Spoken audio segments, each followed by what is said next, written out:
Hello friends, நான் உங்கள் chef Pradeep. Welcome to chef சமையல் தமிழ். நீங்கள் அடிக்கடி வெளியில் ஹோட்டலில் ரெஸ்டாரண்ட்டில் சாப்பிடுவீங்களா? இப்போ இந்த வீடியோ உங்களுக்கு தான், கண்டிப்பாக பாருங்கள். ரெஸ்டாரண்ட் பிஸ்னஸ் பண்ணுறது ரொம்ப ஈஸி இல்லைங்க. அதில் ஏகப்பட்ட சேலஞ்சஸ் இருக்குது. நானே 2 வருஷம் ரெஸ்டாரண்ட் வச்சுருந்தேன். எப்பயுமே உயர்ந்துட்டு போகிற ரா மெட்டீரியல் ப்ரைஸஸ்லேருந்து ஒரு நல்ல ஸ்டாஃப் கிடைக்கிற வரைக்கும் ரெஸ்டாரண்ட் பிஸ்னஸில் தினமும் ஒரே போராட்டமாக தான் இருக்கும். உங்கள் பிளேட்டில் ஒரு நல்ல அருமையான டேஸ்டியான உணவு உங்களுக்கு சர்வ் பண்ணப்படுது அப்படின்னா அதுக்கு பின்னால் பல பேரோட உழைப்பு இருக்குது. அதனால் இந்த வீடியோவுக்கு உள்ளே போகிறதுக்கு முன்னால் ஃபஸ்ட்டு இந்த ஃபுட் பிஸ்னஸில் இருக்கவங்களுக்குலாம் ஒரு ஹேட்ஸ் ஆஃப்.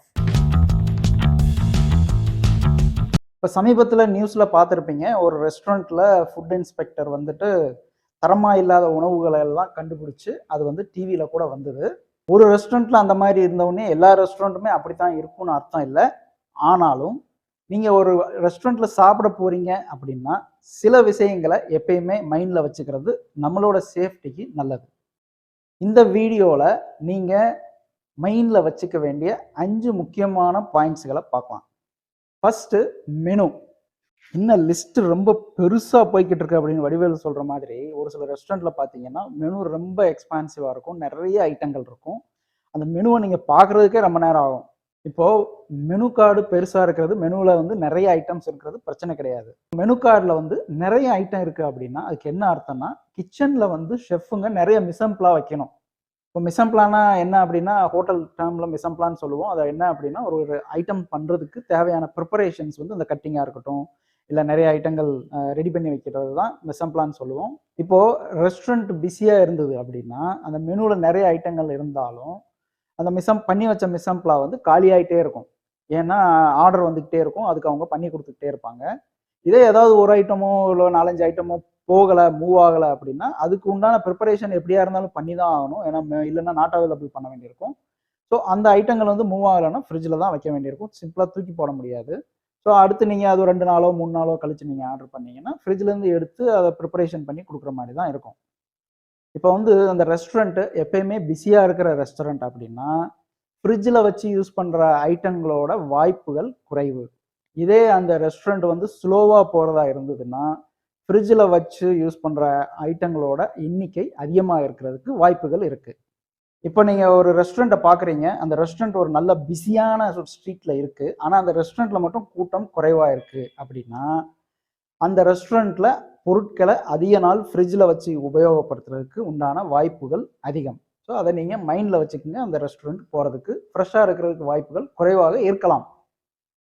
இப்போ நீங்கள் ரெஸ்டாரண்ட் போய் சாப்பிட்றப்போ நிறைய பேர் நான்வெஜ் பிரியர்கள் இருப்பீங்க. இப்போ நான்வெஜ் சர்வ் பண்ணுறாங்க, அது ஃப்ரெஷ்ஷாக இல்லை ரொம்ப நாள் ஃப்ரிட்ஜில் இருந்ததா இல்லை பழசா அப்படின்றத நீங்கள் எப்படி கண்டுபிடிக்கிறது? சில இண்டிகேஷன்ஸை வச்சு கண்டுபிடிக்கலாம். உதாரணத்துக்கு ஃபஸ்ட்டு வந்து உங்களுக்கு அந்த கலர். நீங்கள் ஒரு உதாரணத்துக்கு சிக்கன் எடுத்துக்கிட்டீங்க அப்படின்னா நீங்கள் வீட்டில் சிக்கன் எடுத்து சமைச்சு சாப்பிட்ருப்பீங்க. இப்போ அந்த சிக்கனை வந்து வீட்டில் சமைச்சதுக்கப்புறம் நீங்கள் சாப்பிட்றப்ப பார்த்துருப்பீங்க, உள்ளே பிச்சிங்கன்னா எவ்வளோ ஒயிட்டாக எவ்வளோ ஃப்ரெஷ்ஷாக இருக்குது அப்படின்ட்டு. இப்போ நீங்கள் இதே இது ரெஸ்டாரண்ட்டில் போய் சாப்பிட்றப்போ அதே மாதிரி ஒரு சிக்கன் உங்களுக்கு சர்வ் பண்ணுறாங்கன்னா அதை ஓப்பன் பண்ணி பார்த்தீங்க அப்படின்னா அதே அளவு நல்லா ஒயிட்டாக ஃப்ரெஷ்ஷாக ஒரு பார்த்தோன்னே உங்களுக்கு தெரியும் அந்த ஃபீல் ஒரு இல்லை, அந்த கலர் இல்லை அப்படின்னா அது வந்து பழசாக இருக்க வாய்ப்பு இருக்குது. 2வது பாயிண்ட் வந்து ஓடர், ஸ்மெல்னு சொல்லுவோம் இல்லையா? உதாரணத்துக்கு இப்போ நீங்கள் ஃபிஷ் எடுத்துக்கிட்டிங்கன்னா ஃபிஷ்ஷுக்கு நேச்சுரலாகவே கொஞ்சம் ஸ்ட்ராங்கான ஸ்மெல் இருக்கும். பட் உங்களுக்கு சர்வ் பண்ணுறப்போ அது நார்மலாக இருக்க வேண்டிய ஸ்மெல்லை விட ரொம்ப அதிகமாக இருந்தது அப்படின்னா அது அதிக நாள் ஃப்ரிட்ஜில் இருந்திருக்கலாம், இல்லை அது ஃப்ரெஷ்ஷாக இல்லாமல் இருக்கிறதுக்கு வாய்ப்புகள் இருக்குது. இப்போ ஜூசினஸ் 3வது பாயிண்ட் எடுத்துக்கிட்டிங்கன்னா இதே கேட்டகரியில் இப்போ ஒரு ஃப்ரெஷ்ஷான ஒரு மீட்டை நீங்கள் சமைச்சிங்க அப்படின்னா ஷெஃப் தப்பாக சமைச்சா தவிர அந்த மீட்டில் நல்ல ஜூசினஸ் இருக்கும், டெண்டர்னஸ் இருக்கும். ஆனால் ரொம்ப நாள் ஃப்ரிட்ஜில் இருந்திருந்தாலோ பாயில் பண்ணி இல்லைனா குக் பண்ணி ஃப்ரிட்ஜில் இருந்திருந்தாலோ அது நேச்சுரலாகவே அது வந்து கொஞ்சம் ட்ரை ஆக ஆரம்பிச்சிடும். ஸோ அது வந்து உங்களுக்கு என்னதான் மசாலா கிசாலா போட்டு சர்வ் பண்ணாலும் நீங்கள் சாப்பிட்றப்ப அது ஈஸியாகவே தெரியும் உங்களுக்கு. அந்த கொஞ்சம் ட்ரைனஸ் இருக்கும் உள்ள, அந்த அளவுக்கு ஒரு ஃப்ரெஷ்னஸ் இருக்காது. இது ஒரு இண்டிகேஷன். இப்போ நீங்கள் ஒரு ரெஸ்டாரண்ட்டுக்கு சாப்பிட போகிறீங்க, அந்த ரெஸ்டாரண்ட்டில் போய் உட்காடுறீங்க, சுற்றி பார்க்குறீங்க, அந்த ரெஸ்டாரண்ட்லேயே வந்து அந்தளவுக்கு சுத்தமாக இல்லை, 1-2 ஈக்களை பார்க்குறீங்க, அந்த கார்னர் சுவரெல்லாம் அவ்வளோ க்ளீன் இல்லாமல் இருக்குது. அந்த ரெஸ்டாரண்ட்டை வந்து ஃபுல்லாக சுற்றி ஒரு நோட்டம் விட்டீங்க அப்படின்னா அந்த நிறைய இடங்கள்ல வந்து அவ்வளோ சுத்தம் இல்லாமல் இருக்குது அப்படின்னா அதுக்கு என்ன அர்த்தம் அப்படின்னா உள்ள கிச்சன்லயும் அதே மாதிரி சுத்தமா இல்லாம இருக்கிறதுக்கு வாய்ப்புகள் இருக்கு. ஏன்னா ஃப்ரண்ட்லயே அவ்வளவு சுத்தமா இல்ல அப்படின்னா பின்னாலையும் யார் அவ்வளோ அக்கறை காட்டுவாங்கன்ற ஒரு கேள்வி வருது. இப்போ ரெஸ்டாரண்ட்ல பார்த்தீங்கன்னா, நெறைய பேர் வேலை செய்வாங்க. வெயிட்டர்ஸ் மெயினா அந்த ஃப்ரண்ட்ல டெஸ்க்ல இருக்கிறவங்க. நெறைய பேர் ஒர்க் பண்றவங்கல நெறைய ரெஸ்டாரண்ட்ல நான் பார்த்துருக்கேன். எக்ஸ்ட்ரீம்லி ஸ்ட்ரிக்ட்டா இருப்பாங்க. ஏன்னா அவங்க தான் வந்து ஃபர்ஸ்ட் இம்ப்ரஷன் எந்த ரெஸ்டாரண்ட்டுக்குமே. உள்ள வந்த உடனே அவங்கள பார்த்தீங்க அப்படின்னா, நல்ல ப்ளசன்ட்டா இருக்கணும் பார்க்கறதுக்கு அப்பியரன்ஸ். இன்கேஸ் நீங்க அவங்கள பார்க்குறப்போ, அவ்வளோ சுத்தமா ட்ரெஸ் போட்டிருக்கல, ட்ரெஸ்ல கரைகள் இருக்குது, ட்ரெஸ் சுத்தமா இல்லாம இருக்கு, சரியா முடி சீவாம கோம்ப் பண்ணாம இருக்குது, நெயில்ஸ் கட் பண்ணாம இருக்கு.